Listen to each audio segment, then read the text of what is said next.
미가서 5장 1절에서 4절 말씀까지 봉독해 드리겠습니다.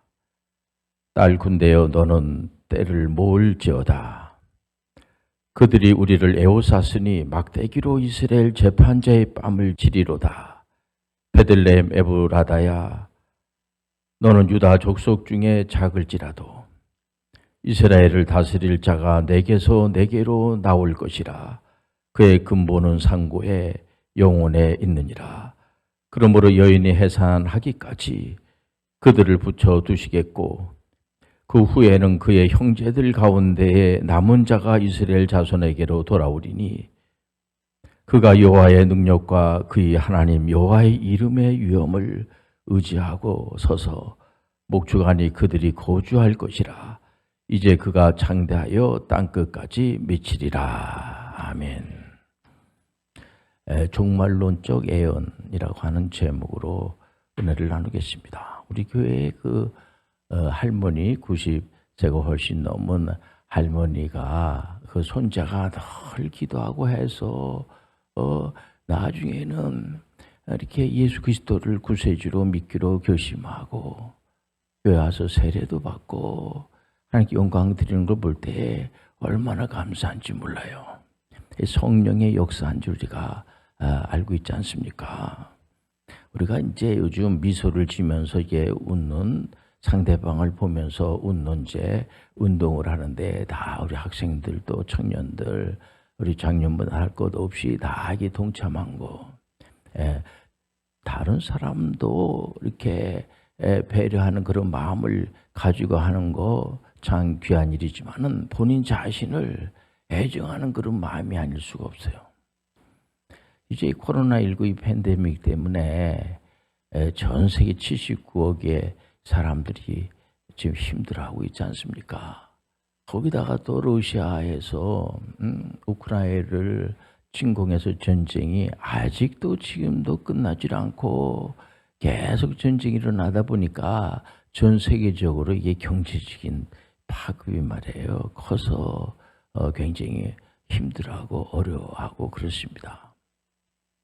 이러다 보니까는 이러다가 이거 전 지구가 멸망하는 거 아니야 해가지고 다시 종말론자들이 슬금슬금 이렇게 일어나게 돼가지고 물론 성경에서는 종말의 징조에 대해서는 성경에서 분명히 말하고 있지만은 그 연도라든가 날짜를 하나님만 아는 거를 이 종말론자들은 자기들이 날짜를 그렇게 계산을 하고 해서 몇 년도 몇 시에 이제 종말이 됐다고 이제 이 날짜를 이제 내가 알았다고 하면서 사람들을 유혹하고 미혹하고 그러니까 소위 말해서 이단 사이비들 중에서 그런 단체들이 굉장히 많아요.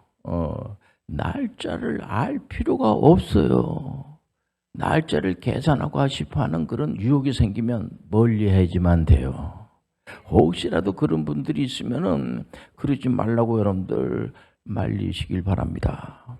이 잘못된 종말론자들은 어떤 시간에 이 종말의 때가 물론 이제 성경이 아닌 데서도 종말의 때가 됐다고들 여기저기서 이렇게 이 초대교회 때도 그런 종말 이단자들이 많았어요. 그래서 우리가 그 종말의 징조에 대해서는 우리가 이제 알아야지 되죠. 그래서 그 종말의 징조에는 전쟁이 일어나고 기근이 일어나고 곳곳마다 이제 문제가 막 일어나고 이런 이제 징조가 있지만은 그 날짜는 지금 2000년이 지나지 않았습니까? 아직도 그 날짜를 딱 얘기를 하는 것은 정말 여러분들 멀리 하시길 바랍니다. 그리고 예수 그리스도가 뭐 실패했다느니 뭐 그런 이단들이 있어요. 예수님은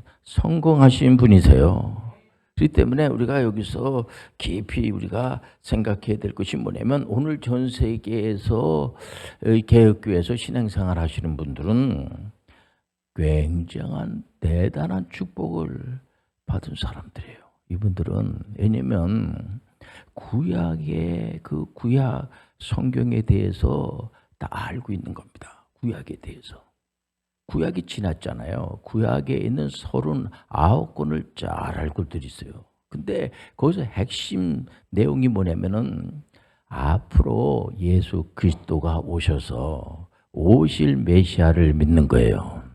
많은 선지자들이 이제 등장을 하고 구약에도 많은 분들이 이제 등장을 합니다만은 여러 이제 이스라엘의 신앙적인 여러 가지 그런 역사적인 것이 일어났습니다만은 결국은 뭐냐면 예수 그리스도가 오신다는 거예요. 그렇게들 다 알고 있습니다. 그 다음에 이 신약 시대가 이렇게 전개가 되면서도 오신 메시아에 대해서 2000년 전에 실체적으로 베들레헴에 오늘 본문에서 말하는 그 베들레헴 에브라다야 미가 선지자가 예수님이 오시기 전 700년 전에 예언한 그대로 베들레헴 에브라다야 그 유다 족속을 말하는 거거든요. 거기에서 탄생이 된 거예요. 얼마나 감사한지 몰라요. 그러니까 성경의 예언의 말씀은 한 말씀도 틀림이 없이 그대로 다 이루어지는 겁니다. 그러니까는 그 미가 선지자 하면은 그때 이스라엘 하면은 여러분들 잘 알다시피 왕들이 다 해가지고 42명이 아니겠습니까? 물론 다윗처럼 신앙생활을 잘 하신 분도 있지만은 히스기야라든가 요시아라든가 이런 분들은 신앙생활을 잘했습니다만은 대체적으로 다른 분들이 신앙생활을 잘하지 못했어요. 그래서 우리 하나님께서 그 아시리아 제국을 세워가지고 훈련을 시키고 이스라엘 사람들이 미워서가 아니고 훈련을 시킨 겁니다. 신앙생활 잘할 수 있도록 훈련을 시키고 그 다음에 이제 바벨로니아의 포로로 제표 가서 70년 동안 온갖 고생을 다 하면서 그러나 그런 가운데서도 신앙 좋으신 분들은 거기서 페르시아 제국에서 그 벼슬도 하고 또 이제 선지자로 예언도 하고 큰 일들을 훌륭한 일들을 많이 한 겁니다. 아무리 어렵고 그래도 하나님이 믿음의 사람들을 돌봐주시고 축복의 길로 인도해 주시고 그리고 그런 어려움을 통해서 많이 잘하게 만들어요. 신앙도 잘하고 정신적인 것도 잘하고 영적인 것도 잘하고 또 신체적으로도 하나님께서 다 돌봐주시고 인도해 주시고 페르시아 제국을 통하여서 이스라엘이 70년 동안 이제 바벨론 포로로 붙잡혀 갔을 때 페르시아 제국의 고레스라고 하는 사람이 해방을 시키지 않습니까? 그를 고레스가 태어나기도 전에 이사야 선지자가 예언을 하는 게 그 예언이 그대로 이루어지고 있는 거예요. 이걸 보면 얼마나 감사한지 몰라요. 하나님의 예언은 그대로 이루어지는 거예요. 틀림이 없이 이루어지는 거예요. 물론 거짓 선지자들은 바벨론 포로로 70년 동안 붙잡혀 갔을 때 예언자들이 전부 다 선지자들이 70년 동안 이제 포로로 잡혀갈 겁니다. 준비하시기 바랍니다. 그런데도 그거 아니라고 금방 잠깐 갔다 올 거라고 그런 거짓 선지자들도 있어요.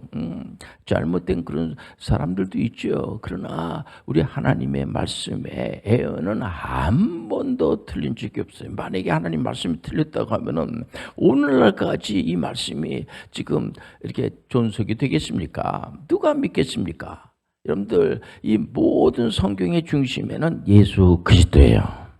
예수 그리스도만이 구세주가 되어주시고 그분이 바로 하나님이 되어주시고 그분이 메시아가 됨을 아시길 바랍니다. 예수님이 오셔가지고 즉각적으로 이제 그 제자들을 예수님이 30대부터 이제 3년 동안 이제 공적인 사역을 하지 않았습니까? 그 전에도 귀한 그런 하나님께서 예언한 그대로 예수님이 베들레헴에 온 것도 다 선지자들을 통해서 하나님이 예언한 겁니다. 그렇기 때문에 본래 그 마리아하고 요셉만 하더라도 나사렛에서 살았어요.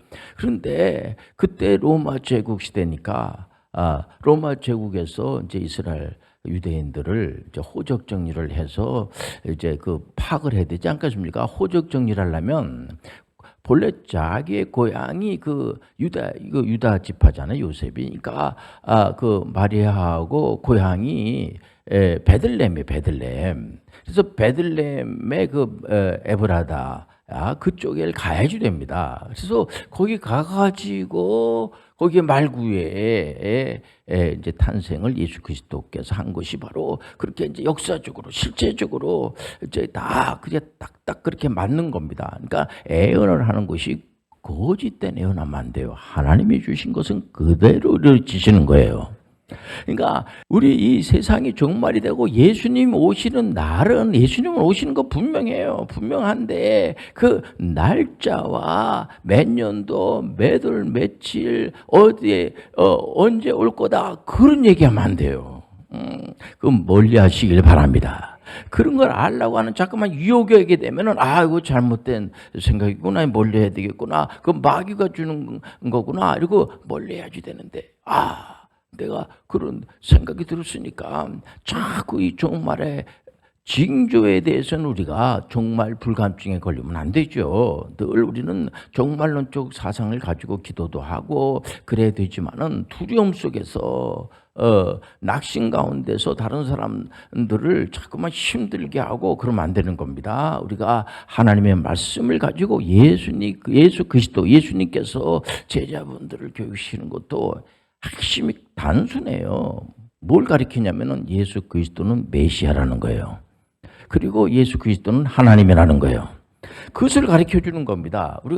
여기서 우리가 깊이 생각하셔야 돼요. 하나님께서 그 예수 그리스도를 이 땅에 보내주신 이유는 우리를 구원하기 위해서 보낸 거예요. 이게 예수 안에 있다고 하는 것이 굉장히 중요한 겁니다. 그래서 로마서는 1장부터 16장까지 있는데 여러분들 늘 이렇게 읽고 우리가 묵상하지 않습니까? 예수님 안에 있으면 우리는 죄의 법에 있질 않아요. 예수님 안에 있으면은 우리는 사망의 법에 있질 않아요. 예수님 안에 있으면 우리는 성령 안에 있는 거예요. 예수님 안에 있으면은 생명의 법에 있다고 있지 않습니까? 뭐 엄청난 축복을 받은 거예요. 예수님 안에 있어야지 돼요. 우리는 마귀에게 있는 게 아니에요. 우리는 예수님 안에 있는 거예요. 구약에도 계속해서 구약에는 이제 모세오경 율법을 주셨죠.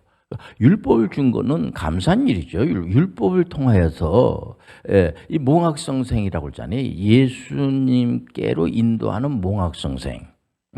이 율법이 중요하지만은 율법 자체를 다 지킨 사람이 없어요. 그러니까 우리는 누가 필요하냐면은 예수 그리스도 구세주가 필요한 거예요. 메시아가 필요한 거예요. 그러니까 율법이 잘못됐다는 게 아니라 율법 자체가 우리를 구원시키는 게 아니고 예수 그리스도가 구원시켜 주시는 거예요.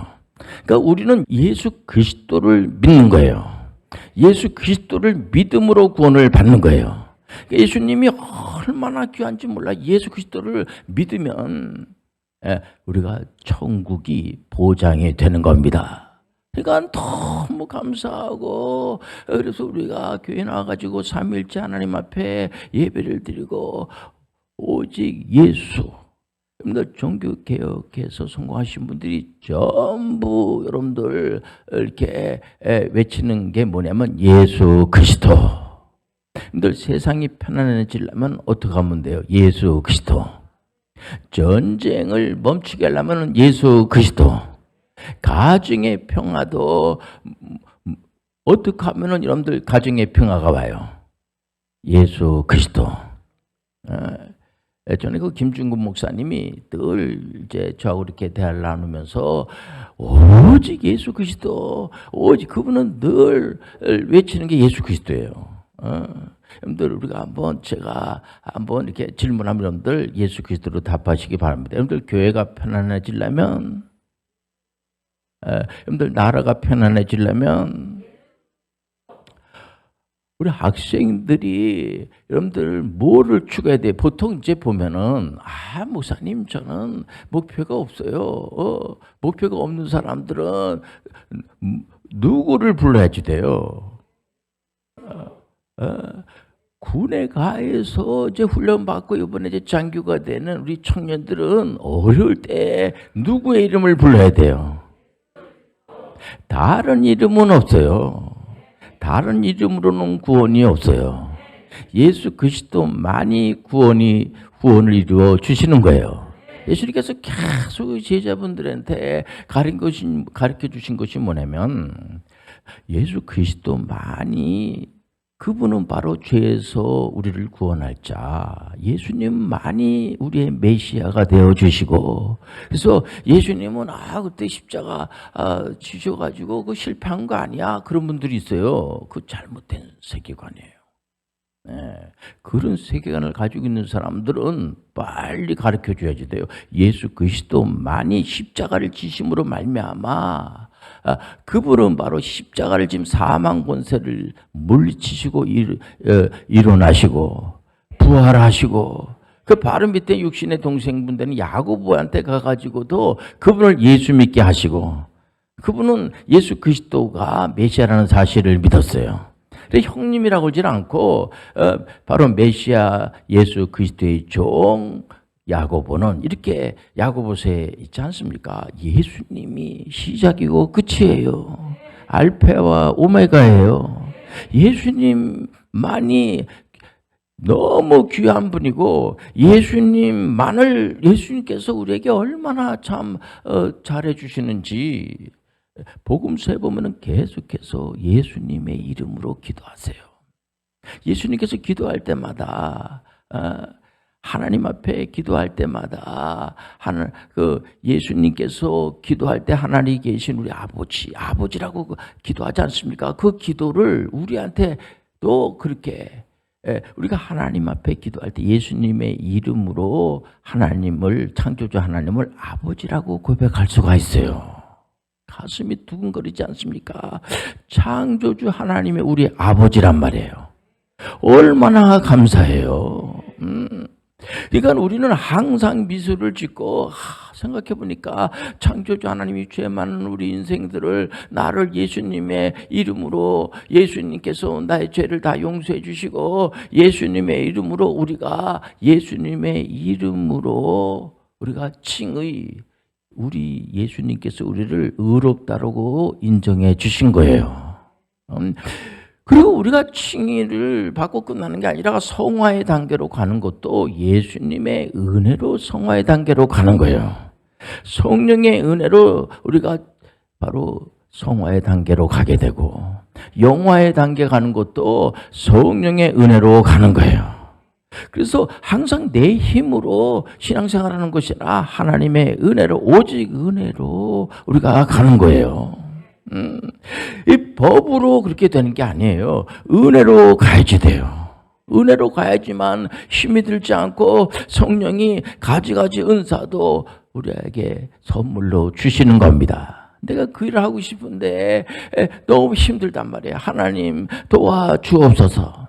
하나님이 우리에게 선물로 주시는 겁니다.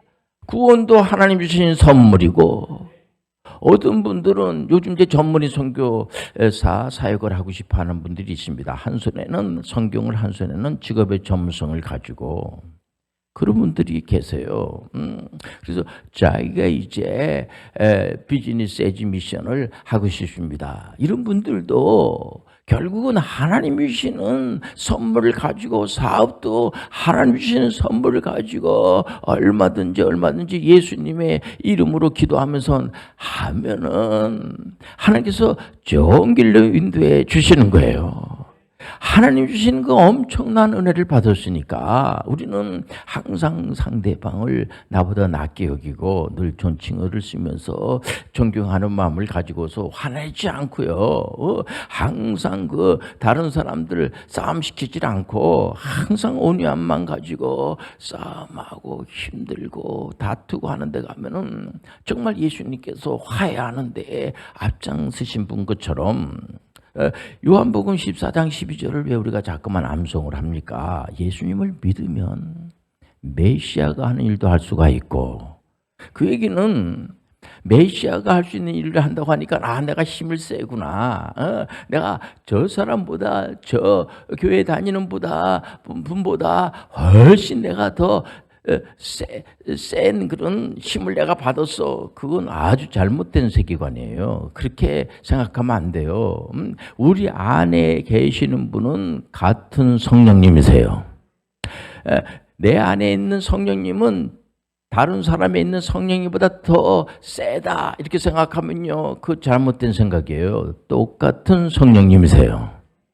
그러니까 하나님의 영이 우리 가운데 임하게 되면은 사랑과 희락과 화평이 충만해져요.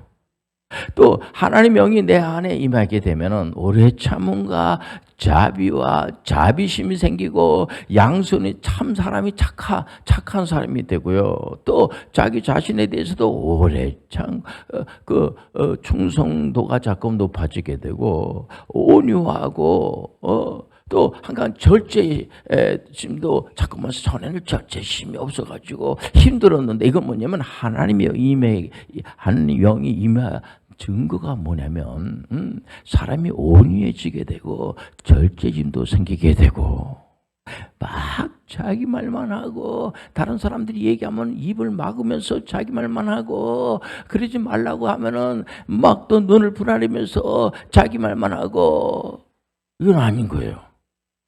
하나님의 영이 임하면 다른 사람들 얼마든지 얘기하라고 그러고, 그 얘기하는 거를 다 들어주고, 혼자분들가 절제심이 생긴 거예요. 자기 말 안 듣면 화 막 내고 그러면 안 되는 거 알죠? 온유한 자가 되는 거예요. 얼마든지 여러분들 다투는 데 가지고 다툼을, 여러분들 싸움을 멈추게 하는 그런 일하는 분들이 얼마든지 필요한 거예요. 그 사람만 나타나면 다툼이 뚝, 그 사람만 나타나면 싸움하다가도 뚝. 여러분들이 가는 곳마다 좋은 일들만 일어나게 하는 그런 평화의 그런 전도자들이 되시길 바랍니다. 기도하겠습니다. 하나님 아버지, 이 종말론적 애언은 우리 하나님께서 성경에서 말씀하시는 모든 애언은 다 이루어졌습니다. 이 사실 우리가 알고 살아가니 얼마나 감사합니까? 날마다 감사하면서 찬양 부르면서 전도하면서 기도하면서 살아가는 저희들 되게 도와주옵소서. 남이 나보다 못하다는 생각을 갖는 것이 아니라 항상 남이 나보다 낫다고 하는 생각을 가지면서 항상 예수님이 늘 섬기는 자세로 살아간 것처럼 저희들도 부족하지만 그렇게 살아가게 도와주옵소서. 예수님의 이름으로 기도합니다. 아멘.